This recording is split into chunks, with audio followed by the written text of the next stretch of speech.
Welcome to the Cultural Handshake with Demola Edo. How's your childhood and how's growing up in the north? You said, so you're a Yoruba guy who grew up in the north. Yeah. So how's that?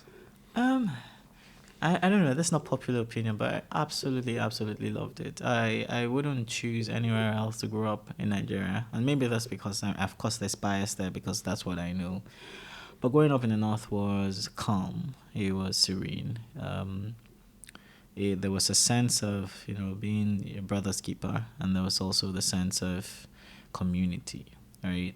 I believe that the north has a huge sense of community that is very much understated, and growing up in the north you felt part of it, you felt part of that community, and in a way pushed you to see the world differently through their eyes. So for me it was amazing to have sort of like the best of both worlds, come back home to Yoruba parents but then go out there to interact with the Hausa folks. I was born in Adamawa, so I spent 8 years there, and then we moved to Taraba.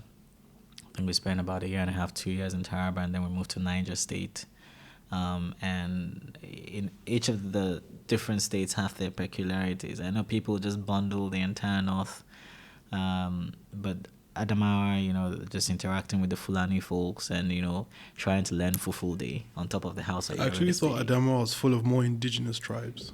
Yeah, but you also had, at that time, I think in the region that we stayed, in the area we stayed, especially in the capital, Yola, you started to have influx of the Fulani people. Okay. And that was something that, I had friends who were Fulani. So it was interesting to just start to engage.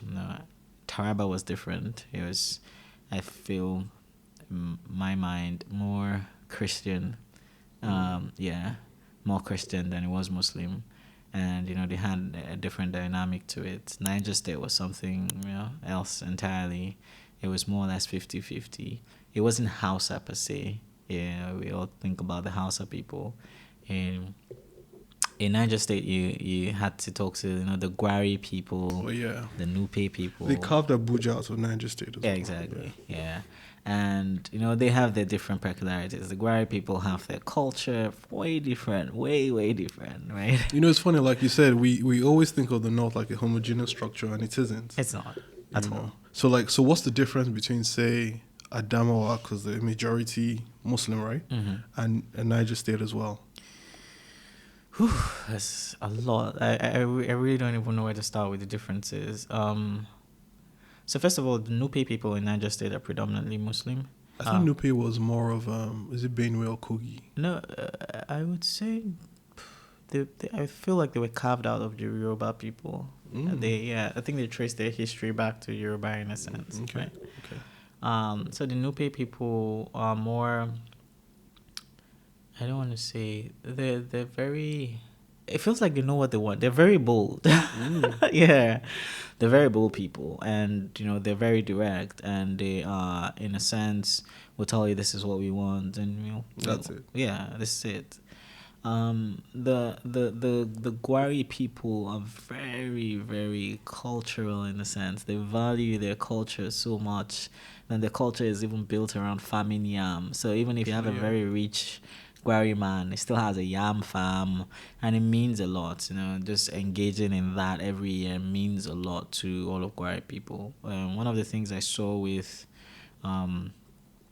Yola, where I stayed, was, maybe I was too young then, but I felt like predominantly Muslim, they had more homogeneous community in a sense, because I feel like the religion was much more of a constant than we had in Niger State, where you sort of had splits. I would say it was so this the homogeneity, is it due to the religion or due to the culture, or is it a mix of both? It's a mix of both. Okay. It's a mix of both.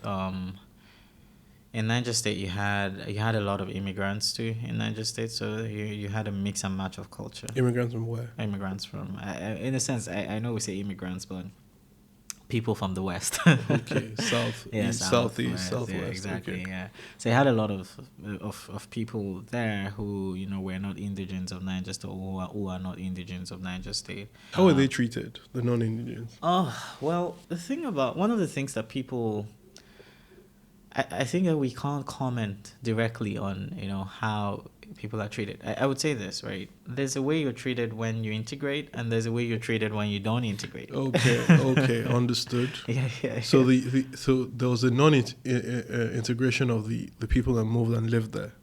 Yeah, there were people that did integrate. There were people who, learned over time to integrate with them, to appreciate their culture, and to, try to emulate their culture in a certain way when they're around them. So once you do that, you're fine. Once you do that, you're fine. It's just Do like they a bring French you man in? too. They sort of bring you in, although you still get a sense of being different, right? But they do bring you in a sense. So you start to have these conversations. They appreciate the fact that You're making that effort. You're making the effort, Okay. and that is one thing that I see that is a constant, especially in the North. Effort goes a long way. If you make an effort to understand and validate their culture and their beliefs in a certain way, then they can be the most hospitable people that you've ever encountered. A lot of problems come when people treat their culture or their religion with disdain. Now the response is not measured. The response a lot of times is way greater than the crime. Why is that? Well, I would say that. Let me see why. I can't say. Maybe it's cultural. Maybe it's the need for defense. Maybe it's the need to it's the need to feel validated in a sense. But I don't know. I really can't say. I would say that historically, if we look back, for instance, the Fulani people, have had, not in a bad way, a violent thing to them. Mm-hmm. So, for instance, you want to get married, you get beaten up, you get flogged. And so maybe that's a way to respond. Maybe that's the way that they want to respond. So are they like culture. A warrior culture or something? They are a warrior culture. Okay. They're a nomad warrior culture. They have that in them, right? So if you do that in front of a Gwari person, nothing's gonna happen.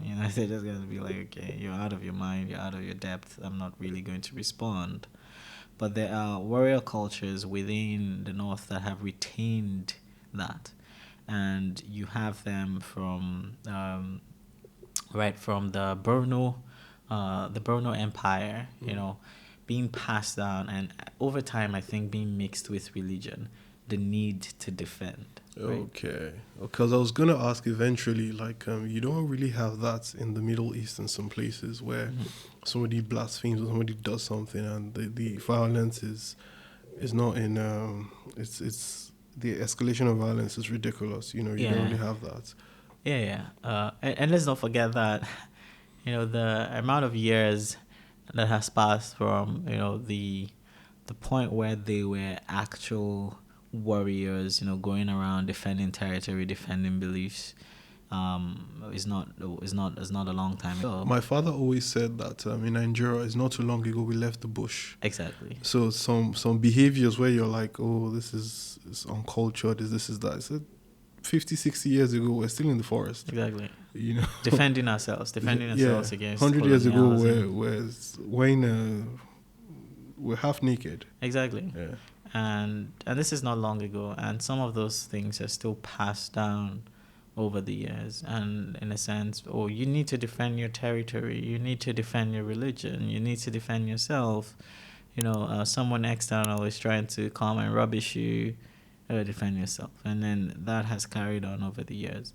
And so when I think about people thinking about how to mitigate this, I would say you need a reorientation, not from a religious perspective. I feel like the solution is more cultural than it is religious.